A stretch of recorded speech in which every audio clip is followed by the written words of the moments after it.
you who are joining us from the Facebook group, you are getting a free broadcasting from Zoom.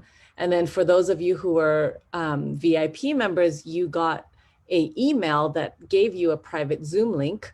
And so you should be calling on the Zoom link instead. And then that way you have FaceTime with me.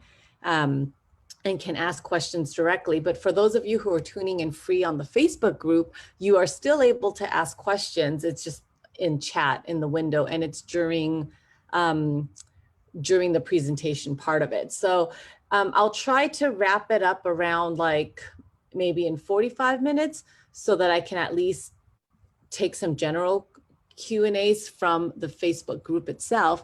Then after that, the VIP people stay on for another 45 minutes after, and it'll be just us on video small group coaching class. So hopefully you guys are having no technology issues and internet issues, but regardless, I am recording this and I will post the replay up. So for those of you who are VIP, you'll have lifetime access to this. This will be uploaded into like a secure place. And then for everyone else, you will be able to catch this in the Facebook group for the remainder of the week. So I'm just waiting. We have like another couple minutes. Make sure people are tuning in the right places. For those of you who didn't get a chance to join VIP yet and would like to, you can join by clicking on the link that I've written in the caption or the description of this video. And you can sign up anytime during this class and you will automatically get an email that will give you the Zoom link. And the Zoom link, as Mia has found out, and actually any of you guys, Alicia and I have it where as soon as you log in, you're in. So even if I'm in the middle of my presentation, you'll be able to jump in and not have to wait for me to manually approve you. So, and it is a private link, so we don't have to worry about like random Zoom bombers or anything like that. So good to see familiar faces again, Alicia. Alicia did the 15-minute portrait challenge winter. She was part of the winter cohort, and so glad to see her back again for this one, because this is the summer edition. Little changes to how we're doing it and different season as well. You know, the winter edition, we focused a lot on like indoor situations, indoor lighting and such. And so I thought summer would be fun. I will still talk about indoor, but I think I'm gonna, depending on the interest with you guys, I think there's going to be a greater interest for some of the outdoor stuff that we will be encountering during the summer. I know for winter, the stuff we were dealing with was more like gloomy weather, drizzly, rainy, right? And then summer, we're going to be dealing with heat, overhead, you know, splotchy lighting, at least for most of us who have summer right now. So I have to say something and then I will mute myself. I love your hair. See, that's another different thing. Love your hair.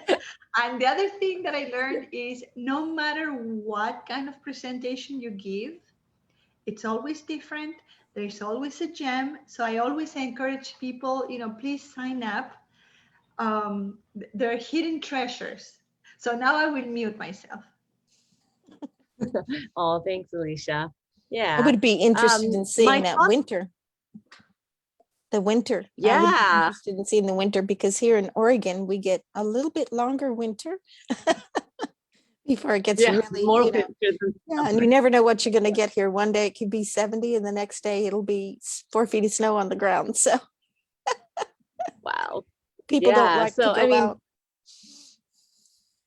Yeah, I mean, you'll have to join us again for winter. I plan to do these twice a year, summer and winter. Hey, so good. Winter just happened last, I think it was, I don't remember what month it was now, but it'll be somewhat like probably January-ish or something like that, right in the dead of winter. But we'll see, kind of depends on my schedule. And as many of you probably are experiencing coming out of this pandemic, schedules are looking really different than past years. And but yeah, it's great. And I always encourage just being flexible and roll with the punches. So Karina, good to see you in the Facebook group. Joaquin, good to see you. All right, so if you guys are here, just give me a hello in the chat so I can kind of have like a visual check-in to see that we are all present and here and excited to learn. Tell me where you guys are tuning in from. And but yeah, so it's 11, so here at my time. So I'm gonna go ahead and get started. So today, just to kind of give you an idea of what this week is gonna look like and what today is gonna look like. For those of you who don't know, I used to be a physics teacher. I taught high school, probably one of the more challenging age groups to work with because not everyone wants to be there. And so not only do I have to be really good at disseminating really complex ideas to them, I also have to entertain them and convince them why they need to learn it. So the great thing is at least you guys all want to be here. So the part that I get to focus on is really like, how do I break down these complex ideas for you? So I like to start off with goals because that's how I know if I'm successful or not. And this is something I did for my students and as well as myself as a teacher. So by the end of this objective, I have 2 levels. This is in teaching, we call this differentiated instruction, which means teaching for all levels at the same time. And so you might look different than the person who's next to you, like because you guys are at different starting place. But the objective is to move you all up 1 level from there, right? So if you're starting from here, you'll be up here. And if you're starting from here, you'll come up to here, right? But don't compare yourself to other people. Compare yourself to where you are starting right now. So the goal is to get 1 level higher than where you are right now. So if you are on level 1, by the end of this challenge, you will be able to consistently create portraits you love. Now, that takes practice, right? So I'm at least going to give you the tools of how to get there. But the point of this challenge is you actually have to get your camera out and go out and do it. So I'm going to give you the ideas and what you need to do. But until you get out there and do it, like you're not really going to understand it. And then the consistency part is the part that comes with practice. So as you keep doing it, the muscle memory, right? And even not just the finger muscle memory, but the muscle memory of your brain too, where you'll be able to identify the challenges. Like I'm going to bring up a couple common problems. And when you get to the point where you're able to, oh my God, I know what's wrong with this lighting and fix it right away, right? That's where I want you to get to, but that takes practice. So if you are on level 1, that's what I want. I'm going to have you be able to create portraits that you love. Level 2, maybe you already know how to create the portraits you love, but can you do it fast? So that would be level 2. How can you get to it very efficiently? So you know what you love. Now let's give you the tools so that you can make it happen fast. That way, if your clients are running late, if wedding timelines are running late, if you run late, I mean, I ran late to shoots before, and oh my gosh, it's like a panic attack, right? Like, oh my gosh, but as our jobs, we have to maintain composure and act like everything is okay. And so if you're on level 2, I'm going to give you tools that you can, reach in so that you can at least know that you will be creating these consistent images in a very efficient time manner as well and feel successful at the end of it. So with that said, I want you to think of something for me. I want you to think of the last shoot that you had where you felt like incredible after. Oh my God, this was such an amazing shoot. Think of that last time when you just like loved everything, just felt like it was perfect, and go ahead and you can write, in the comments. If you're in the Zoom, you can write it in the comments in the chat. If you are on the Facebook group, you can leave it in the comments. But tell me, what made it so amazing? What made that shoot so amazing? What are the qualities? Because again, the goal here is to create consistently amazing shoots, right? I want you to always walk out of your shoots feeling amazing. But in order to do that, we have to be able to break down and understand what we're trying to recreate each time. So what made it? What are the elements that made it so amazing? I'm going to read through some of the comments.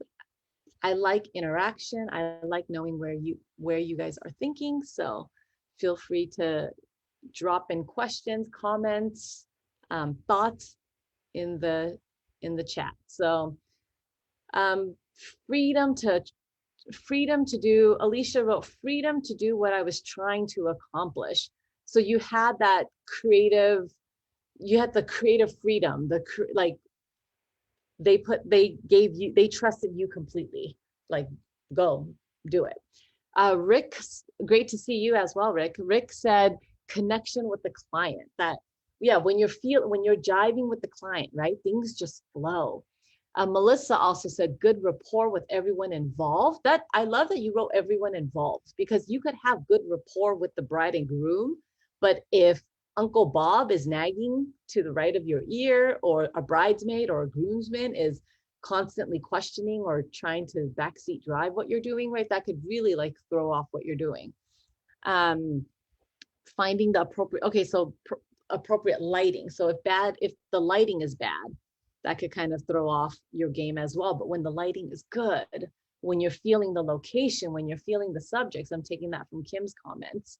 When the weather is good, yes, that is true too. But yes, when you feel calm, Jessica said when she feels calm and when she's in a beautiful spot with good light. Yes, these are all things that makes you feel great, right? You walk out of the shoot thinking, oh my gosh, I'm an amazing photographer. Now, these are exactly all the things that I have listed out for you guys. So for me, if you guys are familiar with like Maslow's hierarchy of needs, it's like what we need as humans to just feel like, be self-actualized and really be at peace and be happy, right? Like, so that's similar to a creative. I feel like there's these hierarchy of needs that we have to have met, these foundational needs. And when something is off, it's going to throw off our whole game.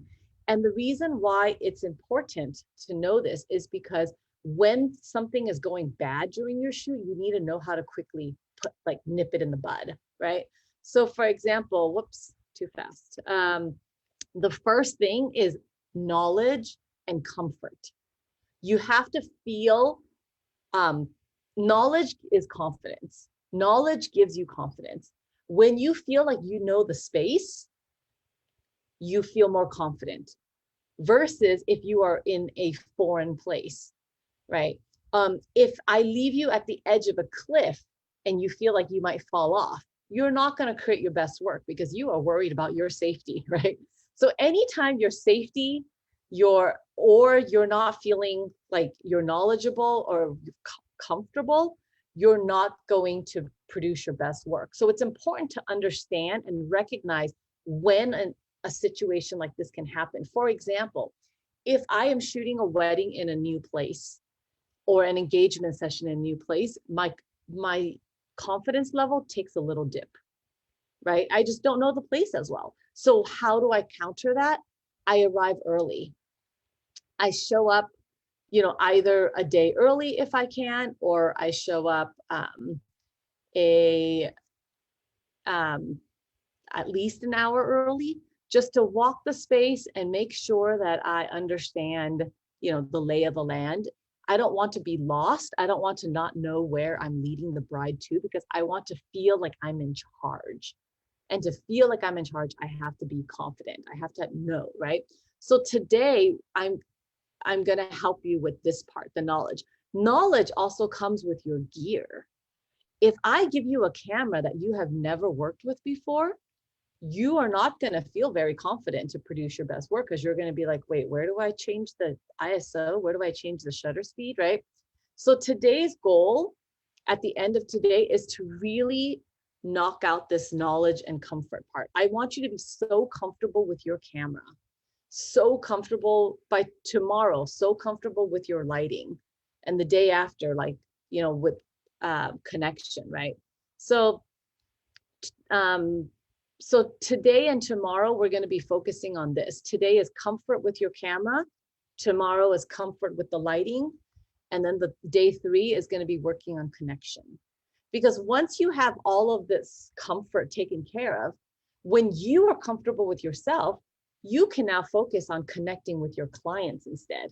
because you're not busy trying to connect with your camera, right? So that's why this order is so important. And it's important to know that it has to come in this order, because if you catch yourself being insecure during a shoot, check back to this triangle and ask yourself, wait, what's causing my insecurity?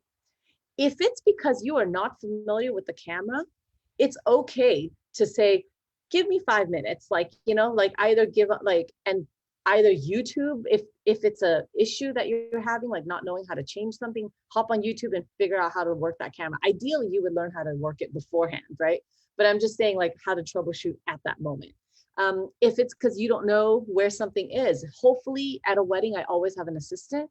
And if needed, I will send the assistant to go find out for questions for me so that I can still be present with the client. Once all that's taken care of, which is today and tomorrow, then we can focus on connection. And once you have your knowledge and comfort with yourself and connecting with your clients, then that's when you can unlock your creative potential. Because now all the blocks, the foundational blocks are in place, and that's when you can creatively play. That's when you have the freedom to just try new things now, because you are not worried about these lower level things. I don't want you to spend your energy on this kind of stuff, on these lower level rung stuff on the day of a shoot. This knowledge and comfort should definitely all be taken care of before you enter the shoot. And that's what this challenge is going to help you do. Afterwards, on the day of, you only have to worry about connecting with your clients, feeling their energy. What are they needing? And then also unlocking, and then that's when you can start to creatively explore and unlock creative potential and create stuff like this, things that are out of the box. But if I didn't have connection with these girls, I would not have been able to convince them to lay down in your wedding dress on the floor, right? I would not even have been able to think of the idea of doing this if I was still worried about lighting or worried about my camera. So that's why, take it one step at a time, be patient with yourself, and trust yourself, trust the journey, trust the process, right? And embrace the process. We all go through all of like what we're going through right now for a reason, and it's to help us grow. My hope is that I can help you get through the growth process faster than if you were doing this on your own. And that's what I really love about the VIP experience for those who are in, because I can really help you guys answer any of those little like minute questions, or that's really specific to your niche. So next question I have for you: what makes an amazing portrait? So now that we're trying to create amazing portraits, what if you had to like define it, if like characteristics, think of like the last couple images that you really loved, what did they all have in common? And again, I'm going to break it down for you as well, but I'm curious, I like interaction, so I'd love to hear what you guys define in an amazing picture, in an amazing portrait. Think of the last photo that stopped you in your tracks. When you were browsing Instagram, what made you finally stop to take a second look, right? Because we're just scrolling in the morning, right? Like through hundreds of photos, possibly. That last photo that suddenly made you stop and like, whoa, wait, I want to look at that again. I'm hearing emotions, story. There was an impact. It made an impact on you. There was something creative about it, not something you see every day. Composition, beautiful colors, which has a lot to do with lighting. Yes, which Kylie also said lighting, the subject, the framing. Yes, all of that. So based on what you're saying, this is the foundation to gorgeous portraits. Anytime you want to create gorgeous portraits, this is what you're gonna need. At the very, very base, you have to have a clear vision. You're not gonna be able to create a gorgeous photo if you don't really know what you were trying to create to begin with, right? So you have to first ask yourself, what's the story? What's the point of this picture you are about to take? Even if it is a headshot, as simple and straightforward as a headshot, what's the story you're trying to create? Is this supposed to look manly? Is this supposed to look romantic? Is this supposed to look professional? Is it supposed to look authoritative, right? Is it supposed to look edgy, or is it supposed to look classic, right? If you don't come in with a clear vision, how are you going to execute it? So the very first thing before I even click that shutter, before I even pick up the camera, I'm asking myself, what look am I trying to create here? Once you have that clear vision, the next thing is lighting. What lighting do I need to achieve that look? For example, if you saw one of my recent Instagram reels, I did one about the difference between front lighting and back lighting, right? I could be standing in the exact same spot. And if I backlight someone versus if I front light them, I'm going to get two totally different looks. So you have to first ask yourself, what is the point? Was I trying to create something romantic? Or was I trying to create something bold and colorful? Because that's going to dictate the angle of how you use the light. If you're using studio lighting, right, that's also going to change how you're, where you position the lighting, how many lights you're using, the temperature of the light, all of that plays into the mood. To me, lighting makes or breaks the photo because it establishes the mood. You know, it's, for example, if you're trying to create something really intimidating, right? Like if you want like let's say it's a man who wants to look like authoritative in his business, right? And he wants a portrait that's like, and you backlit him with some dreamy flair, you're not going to get that same look, right? So that's why lighting matters so much. And then the last part is posing and directing. So now that you got your subject in the right lighting, how do you talk to them? How do you direct them to get them to, open up and give you the correct emotions? Most of us are not shooting actors or actresses, right? So you can't say, okay, now give me, blue steel or whatever, right? Like give me serious, give me like moody, or give me romantic, look like you're in love. Like you can't just tell them that, right? They're not actors. They don't know how to do that. So it's really going to rely on how well you can direct them to bring this out. So essentially, clear vision is going to be today. Lighting is going to be tomorrow. Posing and directing is going to be day 3. So that's the breakdown of this, of what's going to happen over the next 3 days in this challenge. So to start, let's talk about today first. Today's goals is I'm going to help you define your vision. If you have multiple aspects to your business, let's say you photograph dogs, children, headshots, weddings, and all, pick one for the sake of this challenge, just one aspect of your business for now. And we're going to define what your vision is for that line of your work, of your business. For example, if you're going to say beauty shots or family photography, or couple photography, wedding photography, right? I want you by the end of today to be able to have a clear vision of what you want all of those portraits to look like. And again, you have to know what it needs to look like in order to start achieving it, right? Otherwise, you're going to aimlessly be shooting and not with a clear goal. The second thing, now that you know what you want your vision to look like, how do you make your camera do what you had in your head, right? That's the step 2, right? So first you got to know what it needs to look like in your head. Step 2 is now you need to tell your camera, hey, camera, this is what I'm trying to achieve, right? So that's the whole point of today. So one thing that I want you to remember is that there's no one right or wrong way to create a portrait. What's right to you may be completely wrong to that person, to another person. Not only that, what's right for this shoot might be wrong for the next shoot, because it might be 2 totally different stories you're trying to tell.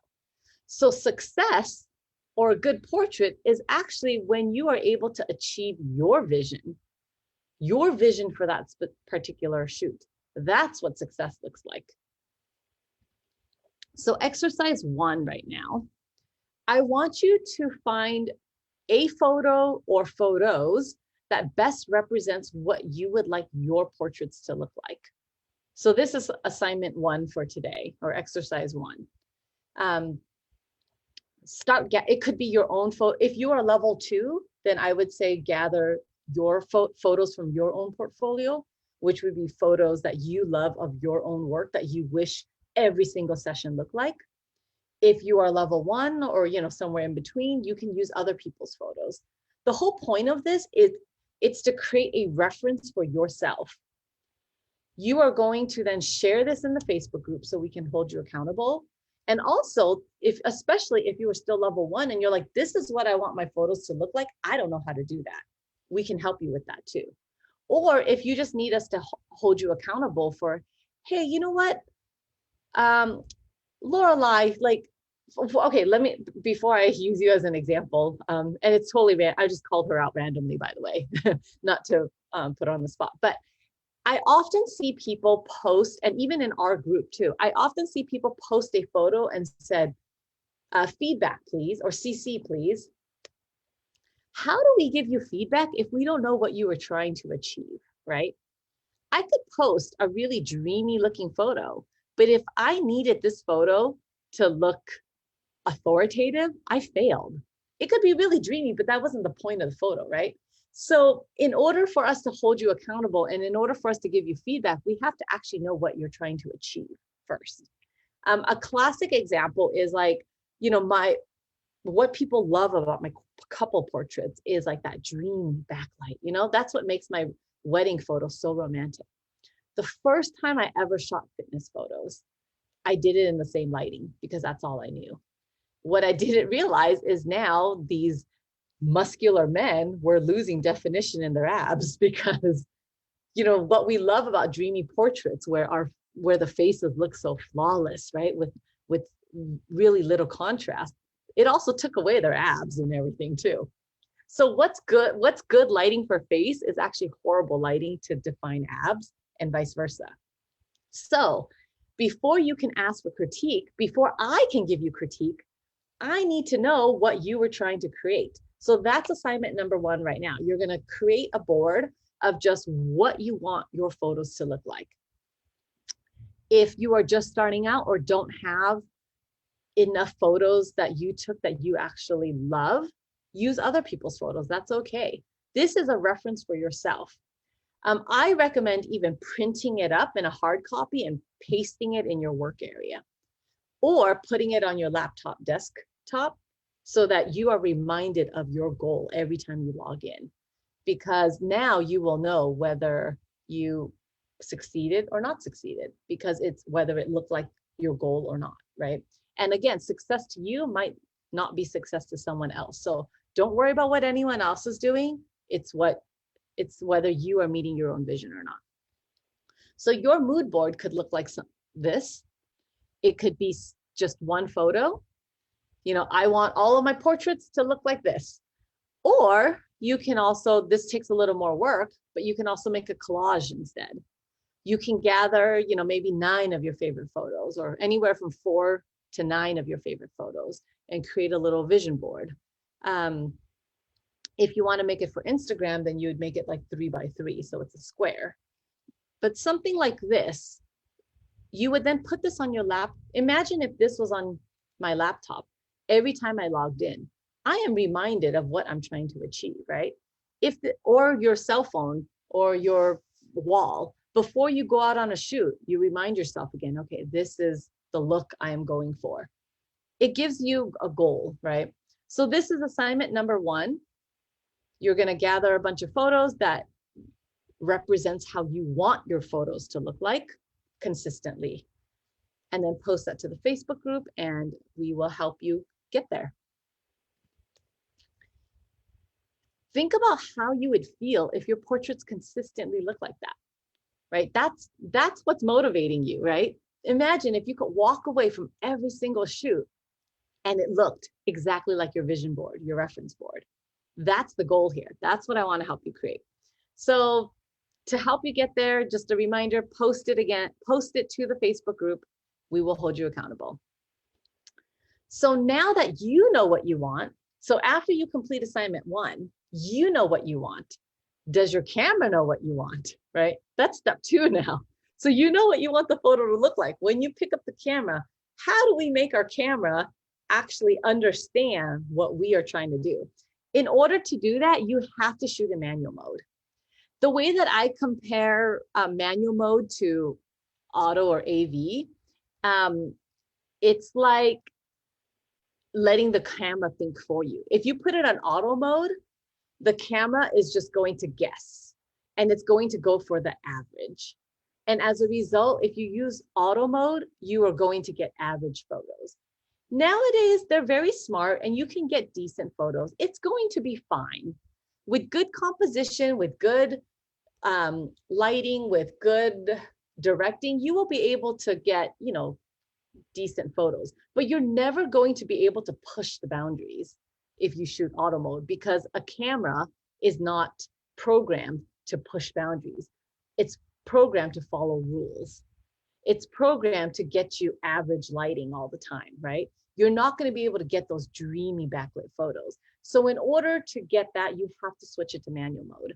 If you are, this is what motivated me to create my first course, which was called How Do I Use This Fancy Camera? This course was actually inspired by a couple things, but one, I had a lot of people asking me how to shoot. And I was tired of always teaching it in person because I can only do so much of it at a time. So that's what made me record it and turn it into a recorded class that is now able to help, thousands of photographers at any given moment, even if I'm too busy to sit down with them. The beauty of this challenge is, we get to actually have some one-on-one time. So I know some of you have taken this course already. It's always a good refresher. I'm going to give you a crash course on it real quickly today, just for those who need it. But the whole point is you have to be able to shoot in manual mode if you want to make your camera think outside the box, literally, right? If you are intimidated by it, you just have to remember there's only 3 settings you have to worry about.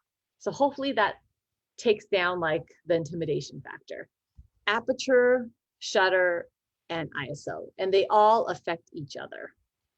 So aperture, for the, just again, quick rundown for the recap. The lower the aperture, so this part's like not as intuitive to me, but the bigger the number, the more it closes up. The smaller the number, the more it opens up. Now, to see the effect, I'm going to show you right now like a real life example. So you're going to hold up your hand, your finger, and make a 0. This is your aperture. Okay. We are at aperture 1.4 right now. This is super open, right? So small aperture is also called wide open. Put your finger in front of the aperture or your circle, and I want you to stare at the finger until the finger is in focus. Did you notice what happened to your laptop screen? When you and hold the finger close, as close as you can focus. And with my age, I'm becoming more farsighted, so like I can't hold it up as close anymore. But do you notice how when you focus on your finger, the background went blurry? That is what happens with your camera.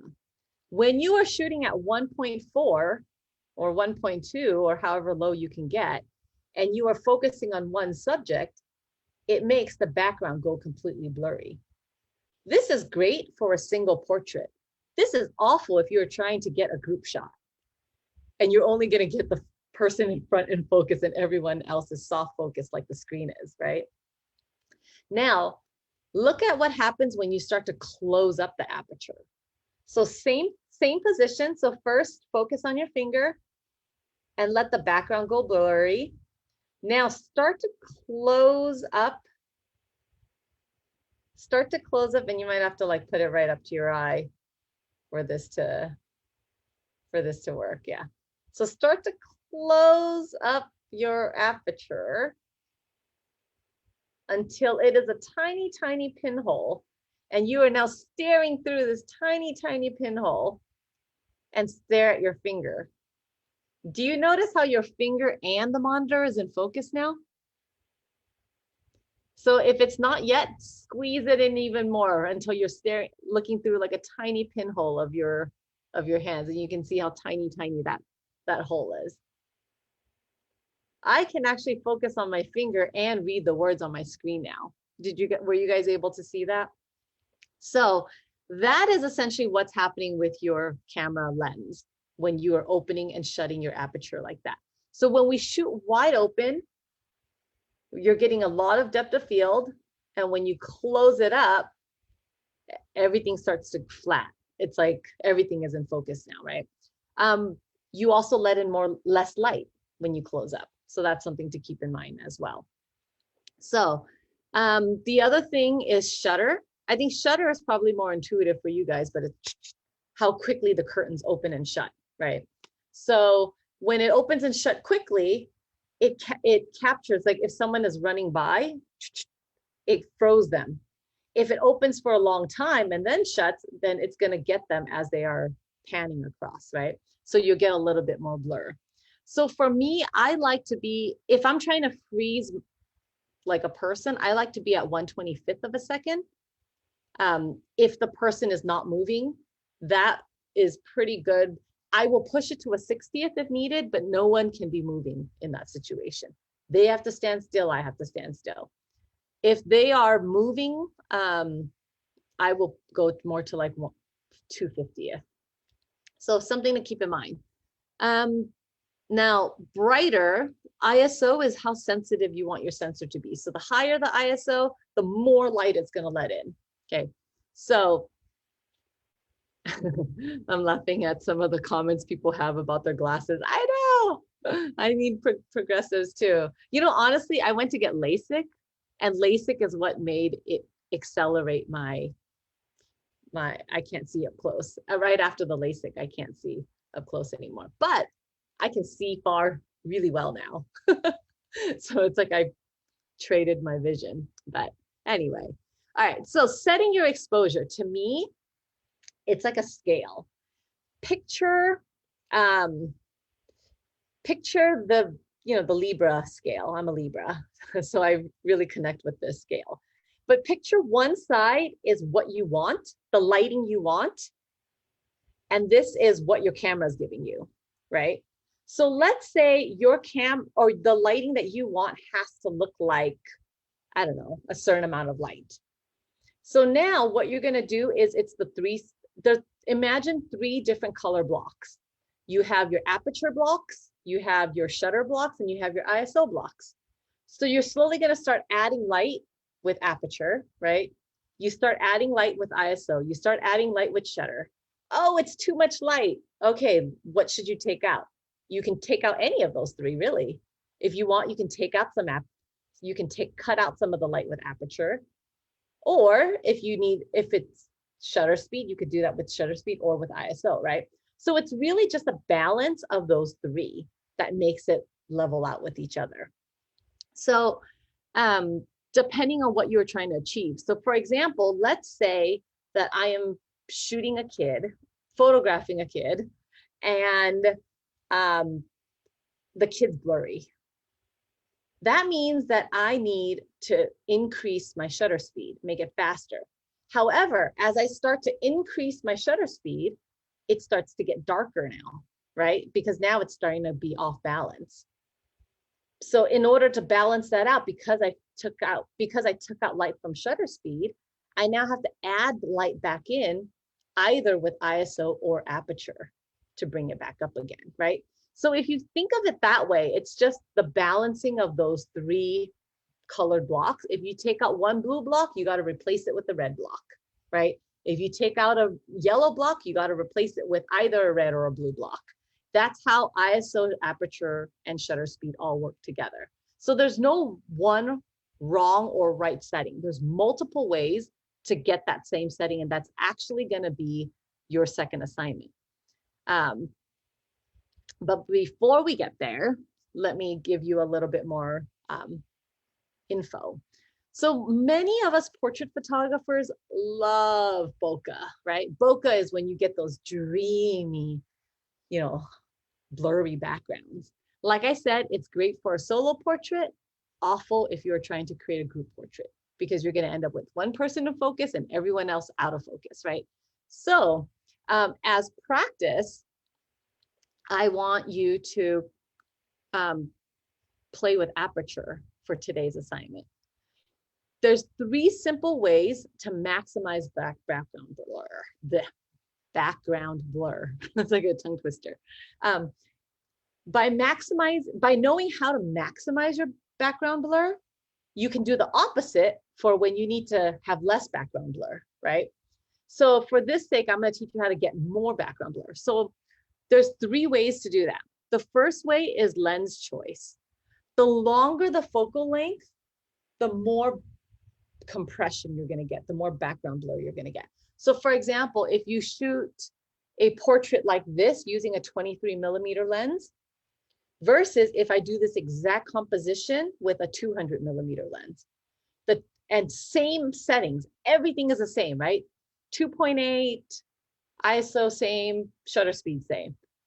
I'm actually going to get more blur with the 200mm lens than I'm going to get with the 24mm lens.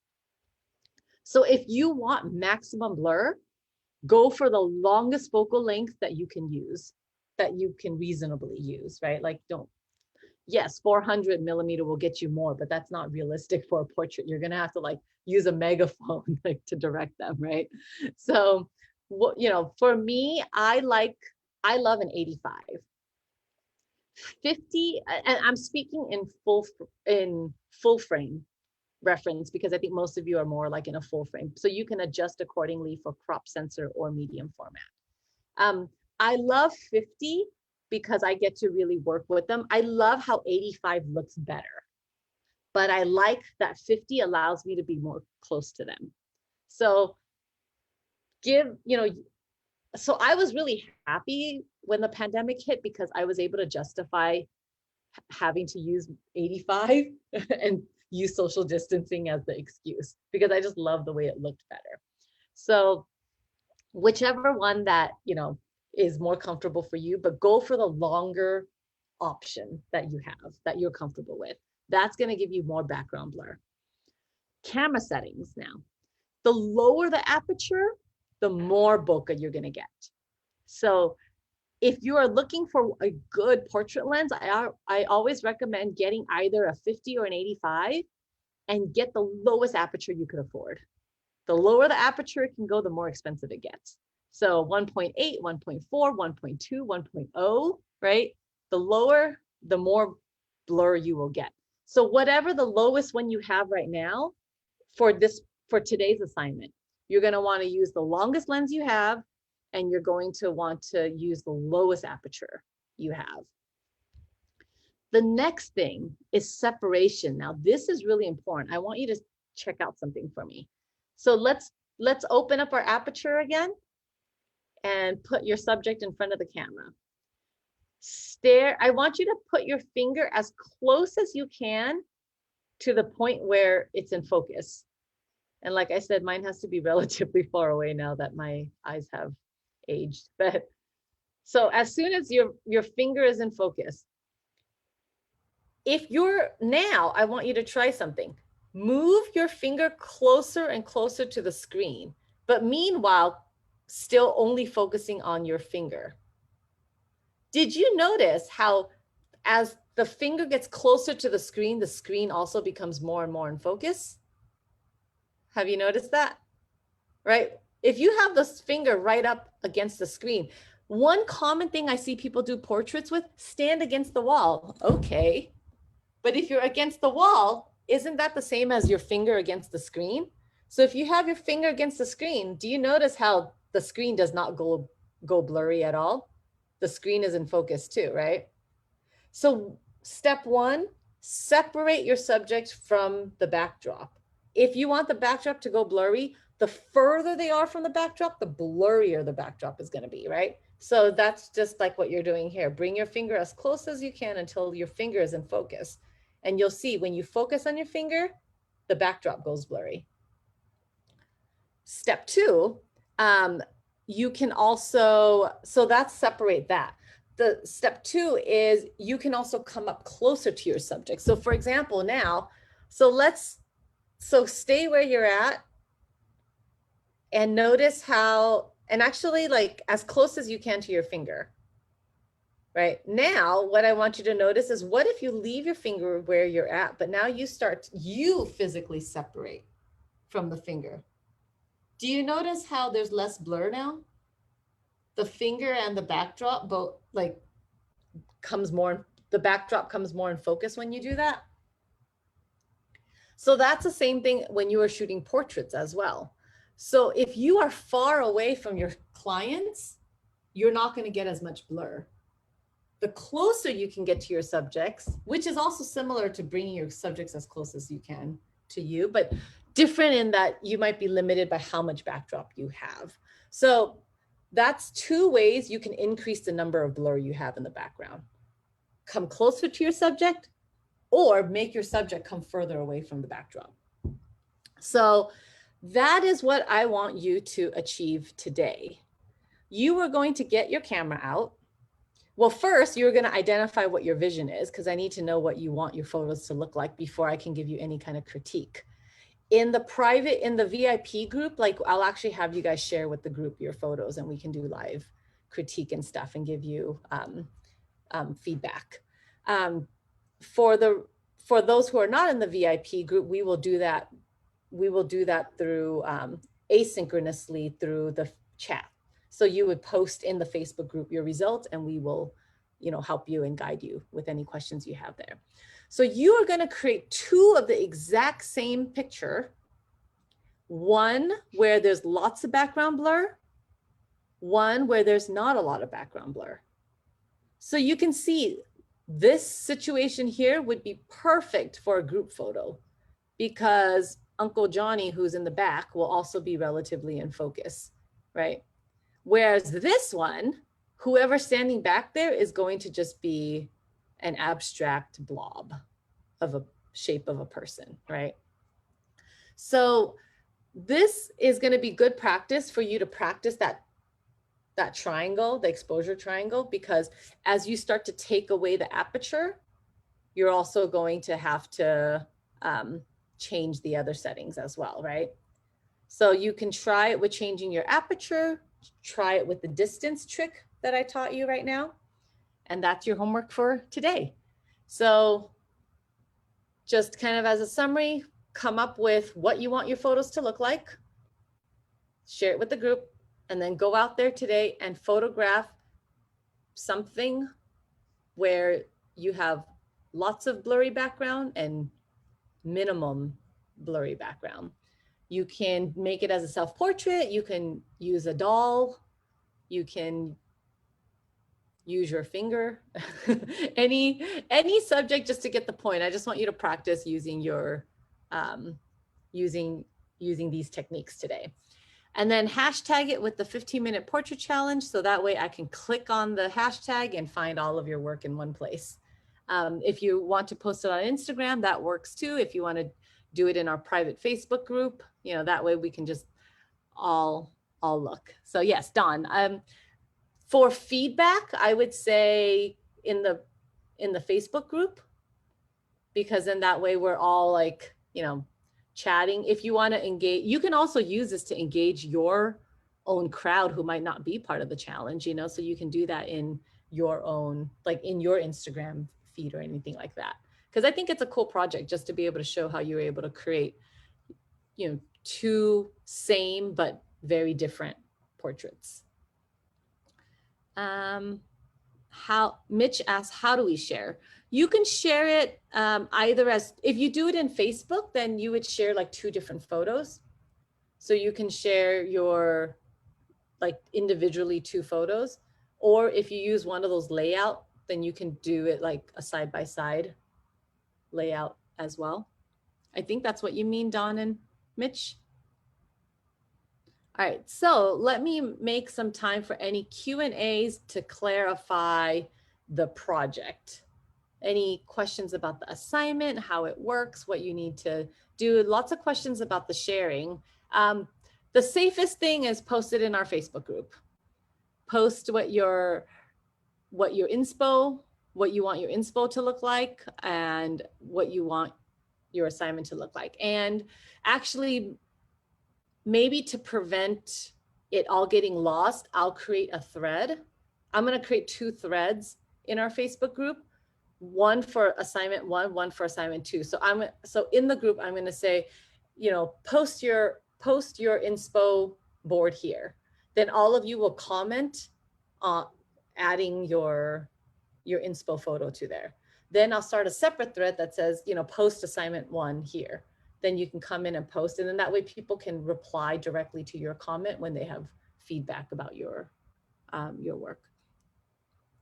Pam asked, sharing just straight out of camera or edited photos. Either way is fine. What you're comfortable with.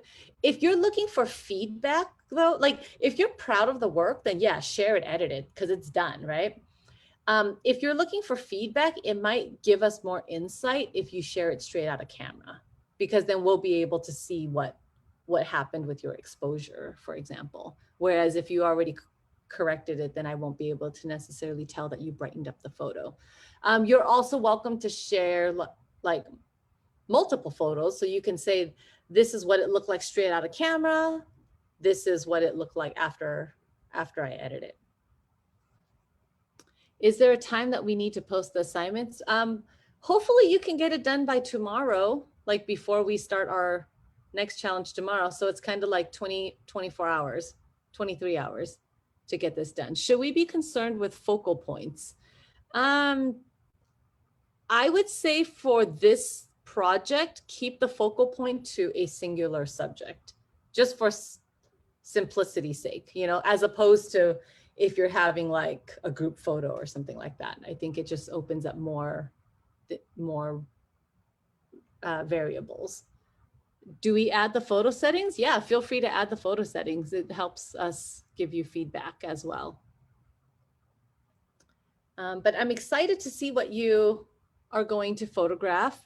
So, you know, get your inspo reference photos together. And again, what I want to be mindful of is that we are, as we progress, as we watch your progression, it's watching how you progress towards your inspo, your reference photo. Alicia, the inspo is like that reference, the mood board. Yeah. Yes, Dawn asks, are flowers acceptable subjects? Yeah, absolutely. Yep, that's like a singular subject.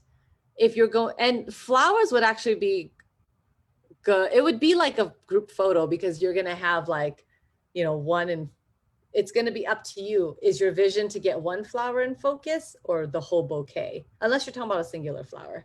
But yeah, feel free to have fun with that one. But yes, flowers make great subjects. Dolls make great subjects.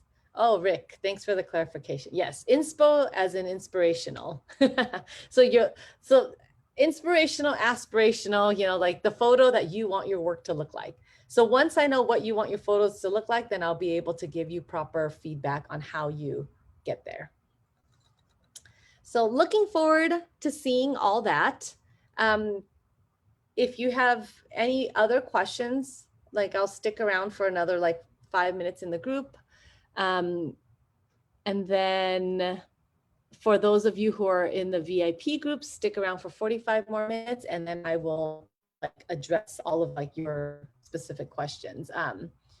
But Alicia, you said if you have a comment, feel free. Oh, you're gonna wait. Okay. No problem. I'm waiting for the questions to roll in because sometimes they take a while to come in. But also, just so you guys know what happens after this, the Facebook Live is going to stay up for the week. So for any of you who are catching this late, it will be available on rerun, and I'll post it as an announcement in the group so you can quickly access it. For those of you in the VIP group, when it's taken down, I'm going to move it all to a private link for you guys to continue having access to it after. So yeah, you'll get the 3 lessons there. But all right, if there are no other questions, I hope you guys enjoyed this little crash course on your camera, this challenge. I'm excited to see what you guys create, the 2 portraits that are same but different. And let me know if you guys have any other questions that come up. Kristen said, thank you so much. This was really helpful. I love how you presented the information. Yay, former teacher. But yeah, I love like, you know, fun little demos and stuff like that, because I think that's what, when you interact like that, you know, you're gonna remember the next time when you're out at a shoot and you're like, like, why isn't the background dreamy enough? It's like, that's right, I gotta do that more, or that more, right? To get more dreamy look. And you notice how like your when it's too close, your finger won't focus at all. That's like the lenses too, right? Depending on the lens you have, some lens, when you come too close, it just won't focus. And sometimes you have to, yeah. So our eyes, it's just like the lens of a camera, operates the exact same way. And I feel like once you start to understand manually how it works, like physically, you know, how it works, when you pick up the camera, you're going to understand the mechanics of it so much more and why it does what it does. So excited for you to feel more confident holding that camera. And I will tune in same time, same place with you guys tomorrow. So if you have any questions, feel free to ask in the Facebook group.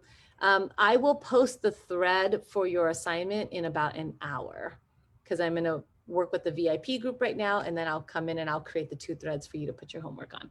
So thank you, everyone. I love spending time with you guys and excited that we are doing a summer version of this. So let me unlive. How do I unlive this? Oh, I think I have. Oh, technology. This is where I should ask my son to come help me. Okay, so I think I have to stop sharing the screen first. And then that way, Alicia, you can ask your private questions. So I think I mean, I don't mind asking this question, but you're still live on Facebook. Okay.